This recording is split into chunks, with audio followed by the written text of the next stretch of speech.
આગળ જાઓ તમે આગળ.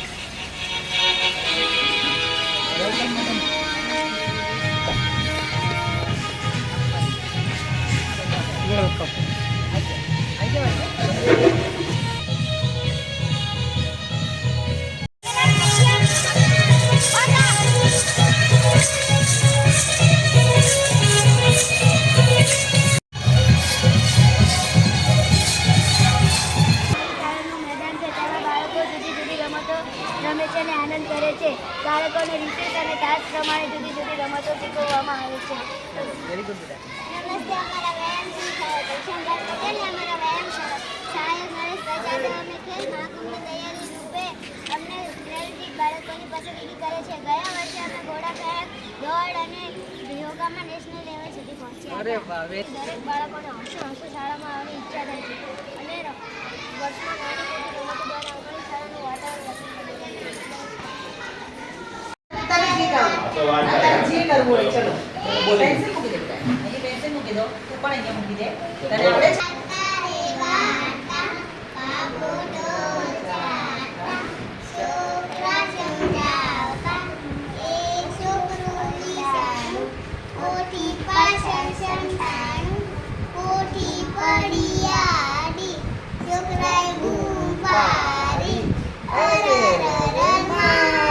વેરી ગુડ સરસ તાળી પાડો ચલો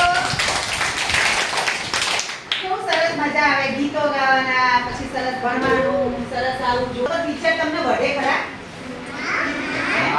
વઢે ને વઢે પણ ખરા ને તમે ટીચર કે ચલો આ લખો તો તમે ના લખો તો ટીચરનું કહ્યું ના માનો તો પછી ટીચર તમને વઢે ખરા ને તો પછી ખોટું લગાડવાનું નહીં હસતા હસતા કહેવાનું ચલો ટીચર હું કરીશ બરાબર ને તો બધાએ આવા હસતા રહેવાનું કેવા રહેવાનું ચલો બધા એક વાર બે હાથ ઊંચા કરીને હસો તો બધા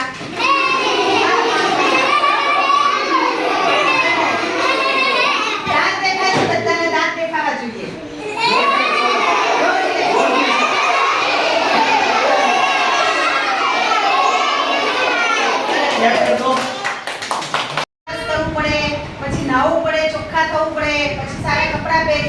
ભગવાનને યાદ કરીએ મમ્મી પપ્પાને કેટલા પગે લાગો છો ચલો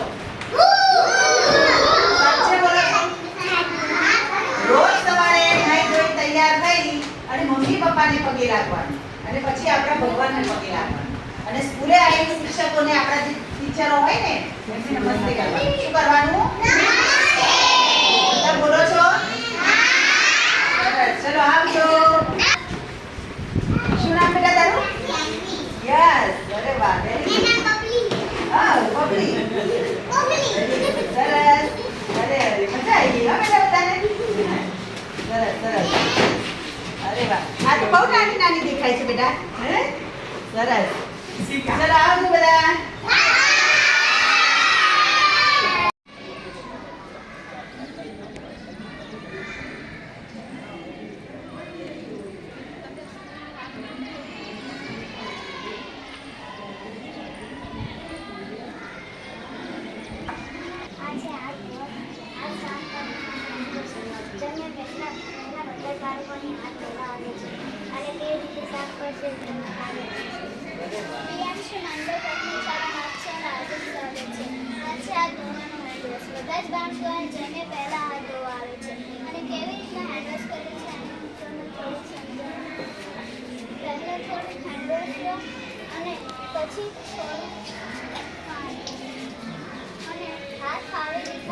જેથી આપણા હાથને ગંદો ના રહે તે નીકળી જાય અને આવી રીતના નખ સાફ કરો જેથી આપણા હાથને ગંદો ના રહે તે નીકળી જાય અને ચોખ્ખા પાણીએ હાથ સાફ કરવાના જ્યાં સુધી ચિકાસ સાબુની જાય નહીં ત્યાં સુધી હાથ સાફ કરવાના હે ને વેરી ગુડ સરસ અને પછી આપણી પાસે એક રૂમાલ રાખવો જોઈએ જેથી આપણે આપણા હાથ સાફ કરી શકીએ કપડા ગંદા ઘરે કરો છો બેટા અહીંયા કરો છો ઘરે પણ કરો છો ને મમ્મી પપ્પાને બધાને આજુબાજુમાં બીજું કોઈ આવી રીતે ના કરતું હોય તો એને પણ આપણે કહી શકીએ ને કે આપણે બધા ધૂળમાં રમતા હોય જ્યાં ત્યાં ફરતા હોય તો આપણા હાથ ગંદા હોય અને એ જે એ હાથે ખાવાથી આપણા એ રોગ મેલ ક્યાં જાય પેટમાં જાય અને પછી શું થાય રોગ થાય હે ને સરસ, વેરી ગુડ. નમસ્કાર, મારું નામ કેવિન સંદીપભાઈ પટેલ છે. હું ધોરણ 7 માં અભ્યાસ કરું છું. बेहतर से बेहतर की तलाश करो, मिल जाए नदी तो समंदर की तलाश करो, टूट जाता है शीशा पत्थर की चोट से, टूट जाए पत्थर ऐसा शीशा तलाश करो. નમસ્કાર, મારું નામ ઠાકોર મહેશ્વર રામજી સિંહ નામથી છે. મારા ધોરણ 7 માં અભ્યાસ કરું છું. પુસ્તકાલય નાનો બનાવે છે. પુસ્તકાલય નાના અને પુસ્તકાલય નાના ક્ષેત્રમાં પુસ્તકાલય શાળા આપેલ છે.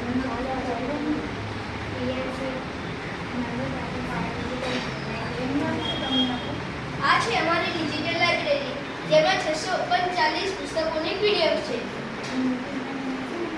આ 639 પુસ્તકો છે. ચાલો હું તમને હા, એ ખ્યાલ આવી ગયો.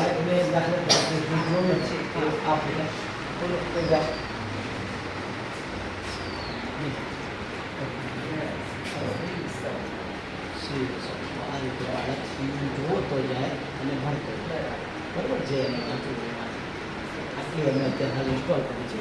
બાકી અમારી આગળ 4000 જેટલા પુસ્તકો દરેક શિક્ષક પોતાના વર્ગમાં છે ને, એ થોડા બાળકોના પ્રમાણમાં મોટા યોગા કરે.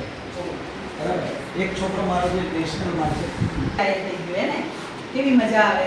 આમ તો પ્રવૃત્તિ કરતા જ હતા, પણ પેલું તો સોમથી શુક્ર સરસ ભણવાનું, શનિવારે બધી જ એક્ટિવિટી કરવાની. કેવી સરસ સરસ નિર્ણય લીધો ને બાળકો માટે. સરસ મહેનત કરે છે, તો આપણને કેવું પ્રાઉડ થાય. આ તમારા માટે કરે છે ને, તમારા મમ્મી પપ્પા આવું તમને બધું કરી શકે ઘરે. તો અહીંયા પછી દિલથી ભણવાનું ને. દરેક લોકો માટે, બાળકોથી લઈને છેવાડાના માનવી સુધી કે ગમે તે માણસ હોય, એના માટે વિચારવાની ને શું જરૂરિયાત છે એટલી બધી દીર્ઘ દ્રષ્ટિ છે. ના ભૂતો ના ભવિષ્યથી આ કોઈ વિચારવા વાળું મળશે પણ નહીં અને સતા પણ નહીં. એટલે આપણને ગૌરવ થવું જોઈએ આવા વ્યક્તિ વિશે. વિરલ વ્યક્તિત્વ આપણું અને એક સંત.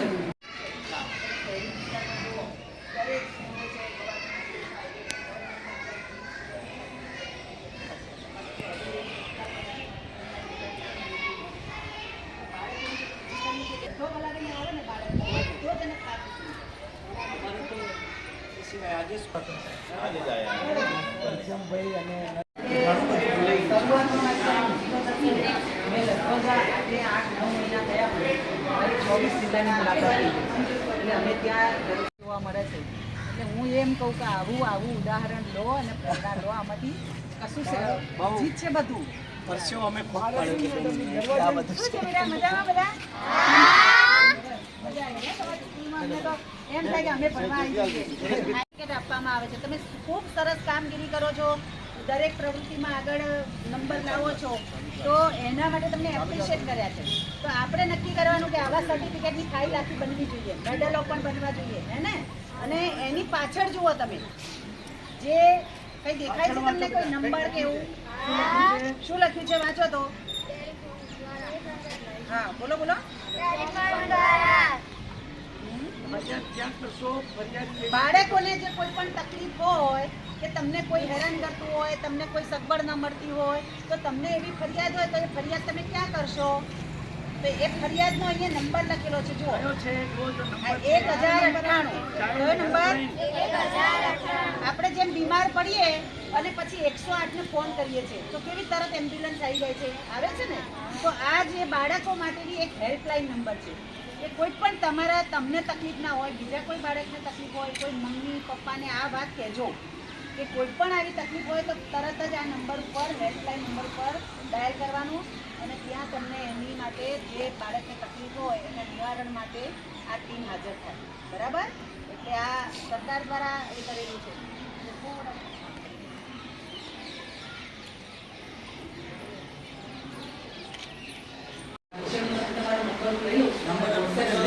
એટલે તમે ક્યારેક તમારા ટીવીમાં પેલા એમાં કરી સમીક્ષા બેઠક થાય, એમાં આંકડાકીય માહિતી અમને કરીએ કે ભાઈ આજના બાળકોનો જે જોઈ લઈએ ને બેસી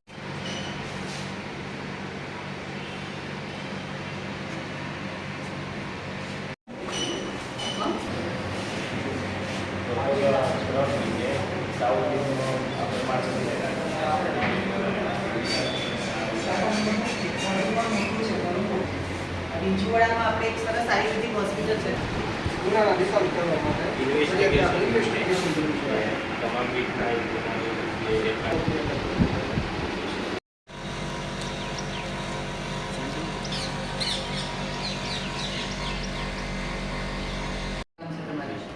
ટીવી આવે તો શારીરિક સંબંધી અમુક ગુના આપણે ઇંગ્લિશ બોલીએ, હિન્દી બોલીએ તો બરોબર છે, જરૂર છે. શીખવું બધું જ પડે, પણ આપણને આપણા જે રાજ્ય છે, આપણી માતૃભાષા છે, એના માટે આપણે સૌને પ્રાઉડ હોવું જોઈએ કે આ વિષય શીખવા જેવું છે દરેક માટે.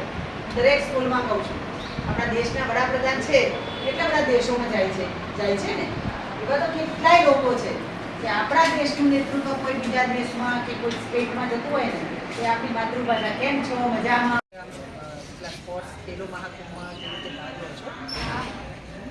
કોઈ આમ મેડલ મળે છે કોઈ?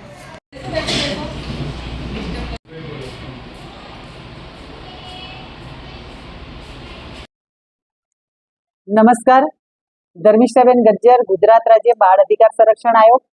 આજ રોજ તારીખ 30/7/2025 અને આજે મારો અમદાવાદ જિલ્લાનો પ્રવાસ એક ઓફિશિયલી પ્રોગ્રામ ગોઠવેલો હતો અને દેત્રોદ તાલુકાનું બામરોલી ગામ, ત્યાં પણ સરકાર અને સૌ લોકોના સહયોગથી જે નવી ગવર્મેન્ટ સ્કૂલનું લોકાર્પણ કાર્યક્રમ હતો, ત્યાં પણ તમામ મહાનુભાવોની ઉપસ્થિતિ સાથે ખૂબ સુંદર કાર્યક્રમ યોજાયો. ત્યાંથી હાજરી આપી અને ત્યારબાદ મારી દેત્રોદ તાલુકામાં જે સંસ્થાકીય મારા બાળ વિભાગને લગતી જે સંસ્થાઓ હોય, કે સ્કૂલ હોય, આંગણવાડી હોય, કોઈ પણ બક્ષીપંચ છાત્રાલયો હોય, કુમાર છાત્રાલય હોય, કન્યા છાત્રાલય હોય, કે કોઈ પણ CCIની સંસ્થાઓ હોય, એ સંસ્થાઓની વિઝિટ માટે આજે સરપ્રાઇઝ વિઝિટ અંતર્ગત દેત્રોદ તાલુકામાં પણ એક ખૂબ સુંદર ધાર્મિક સંસ્થા જ્યાં કુમાર છાત્રાલય ચાલી રહ્યું છે અને ત્યાં વિઝિટ કરી, આંગણવાડીની વિઝિટ કરી. ત્યારબાદ અત્યારે હું હાલ માંડલ તાલુકાના ગામ માંડલમાં છું અને ત્યાં પણ PM મોડેલ જે સ્કૂલ છે ત્યાં એ સ્કૂલની વિઝિટે છું. ખૂબ સુંદર, જે કહેવાય કે આપણા દેશના વડાપ્રધાન અને માન્ય આપણા નરેન્દ્રભાઈ મોદી સાહેબ અને ગુજરાતના મુખ્યમંત્રી માન્ય ભૂપેન્દ્રભાઈ પટેલની અને તમામ લોકોની દીર્ઘ દ્રષ્ટિથી જે સરકાર, કેન્દ્ર સરકાર અને રાજ્ય સરકારની જે લક્ષ્ય છે કે આપણા દેશનું બાળક એ કેવું બાળક હોવું જોઈએ, એ અંતર્ગત એમની દીર્ઘ દ્રષ્ટિ અને ખૂબ આગવી સૂઝબૂઝથી ત્યાં બેઠા પણ એ ખૂબ સતત ચિંતા કરી મારા બાળકો માટે એવી સરસ સુવિધાઓ સાથેની જે સ્કૂલો હોય, આંગણવાડી હોય કે કોઈ પણ સંસ્થા હોય, એની એટલું સુંદર સરસ નિર્માણ કરેલું છે કે એ બાળકો જ્યાં સ્કૂલમાં આવે ત્યાં એ બાળકોને ખૂબ ખુશીથી હોંશે સ્કૂલે આવતા હોય છે. એ અંતર્ગત બાળકોનો જ્યારે સ્કૂલ ડ્રોપ આઉટનો જ્યારે રેશિયો હતો ત્યારે એ અંતર્ગત ઘણા વર્ષો પહેલા એમણે શાળા પ્રવેશોત્સવ કાર્યક્રમની પણ શરૂઆત કરેલી, જે અંતર્ગત બાળકો હોંશે બાળકોને વેલકમ કરીએ અને સ્કૂલમાં આવતા થાય. આ કાર્યક્રમો દ્વારા પણ આપણા જે સ્કૂલ ડ્રોપ આઉટ રેશિયોમાં પણ ઘણો બધો તફાવત, જે સુધારો થયો છે. ત્યારબાદ આજે જે હું સ્કૂલમાં છું એ ઘણા બધા મારા પ્રવાસ દરમિયાન 24 જિલ્લાની મુલાકાત થઈ ચૂકી છે અને એમાં આવી PM મોડેલ સ્કૂલની ઘણી બધી સ્કૂલોની મુલાકાત પણ થઈ છે. કેટલું સુંદર મોડેલ સ્કૂલ બનાવી છે અને તમામ પ્રકારની ફેસિલિટી જે બાળકને મળી રહે છે, એમાં શિક્ષણની સાથે સાથે બાળકોનો શારીરિક અને સર્વાંગી વિકાસ થાય એના માટેની ચિંતા કરી જે સ્કૂલમાં અદ્યતન અને મોડેલ જે સુવિધાઓ છે એ ભૂતોના ભવિષ્યથી પ્રાઇવેટ સ્કૂલમાં પણ કદાચ આવી જોવા નથી મળતી. એટલે હું આજે ગૌરવની લાગણી અનુભવું છું અને કેન્દ્ર સરકાર અને રાજ્ય સરકારને ખૂબ અભિનંદન પાઠવું છું. અને અહીંયા જે આ સ્કૂલમાં પ્રિન્સિપાલ અને એમની સમગ્ર ટીમ જે બાળકોના હિત, બાળકોના શિક્ષણ અને એમની તમામ પ્રકારની જે કહેવાય કે સુવિધાઓ સાથેનો શારીરિક અને સર્વાંગી વિકાસ કેવી રીતે થાય એના માટે ખૂબ ચિંતા કરી સમગ્ર ટીમ સાથે આજે મેં બાળકો સાથે એમના જે અલગ અલગ વિભાગો છે એ વિભાગોની મુલાકાત કરી છે. દરેક બાળકે પોતાના વિભાગની પર્સનલ એમણે જે પોતે સ્પીચ તૈયાર કરેલી છે એ વિભાગની સુંદર રીતે મને સમજાવી અને માહિતી આપી છે કે ભઈ કોમ્પ્યુટરમાં શું એક્ટિવિટી કરી રહ્યા છે, એમની લાઇબ્રેરી છે તો સ્માર્ટ લાઇબ્રેરીમાં કેવી રીતે ઉપયોગ કરે છે. ઇવન બાળકો, નાના બાળકો હોય કે મોટા બાળકો હોય, એમને શિક્ષણની સાથે સાથે એમનો શારીરિક વિકાસ થાય, ફિઝિકલ વિકાસ થાય, એના માટે મોકળું મન અને મોકળું મેદાન પણ જરૂરી છે. એ આ સ્કૂલમાં ખૂબ સુંદર મેદાન પણ દેખાઈ રહ્યું છે અને રમતગમતના પણ ખૂબ સુંદર સાધનો, કહેવાય ને કે પ્રાઇવેટ ગાર્ડનો હોય કે ગવર્મેન્ટ ગાર્ડનોમાં પણ આવા સાધનો ઉપલબ્ધ નથી એવા આ બાળકોને રમવા માટેના એવા અદ્યતન સાધનોની પણ અહીંયા ઉપલબ્ધિ છે.